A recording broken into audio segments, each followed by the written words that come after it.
Assembly లాబీలో BJP MLC Somu Veerraju కీలక వ్యాఖ్యలు చేశారు.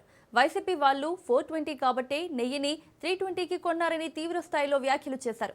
తిరుమల లడ్డూకు నెయ్యి సరఫరాపై బాధ్యతగా ఉండాలన్నారు. అవసరమైతే టాటా, రిలయన్స్ సంస్థల సహకారం తీసుకోవాలన్నారు. స్వచ్ఛమైన ఆవు నెయ్యి కిలో 2000 వరకు ఉంటుందన్నారు. లడ్డూలో వాడేది అసలు నెయ్యి కాదన్నారు. డైరీలో సరఫరా చేసేది నెయ్యి కాదన్నారు. తిరుమలలోనే కాదు అన్ని ఆలయాల్లోనూ స్వచ్ఛమైన నెయ్యితో లడ్డూ తయారు చేయాలని సోము వీర్రాజు తెలిపారు.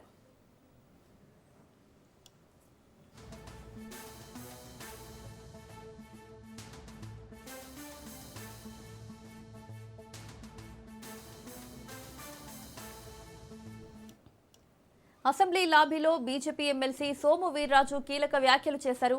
వైసీపీ వాళ్లు 420 కాబట్టే నెయ్యిని 320కి కొన్నారని తీవ్ర స్థాయిలో వ్యాఖ్యలు చేశారు. తిరుమల లడ్డూకు నెయ్యి సరఫరాపై బాధ్యతగా ఉండాలన్నారు. అవసరమైతే టాటా, రిలయన్స్ సంస్థల సహకారం తీసుకోవాలన్నారు. స్వచ్ఛమైన ఆవు నెయ్యి కిలో 2000 వరకు ఉంటుందన్నారు. లడ్డూలో వాడేది అసలు నెయ్యి కాదన్నారు. డైరీలు సరఫరా చేసేది నెయ్యి కాదన్నారు.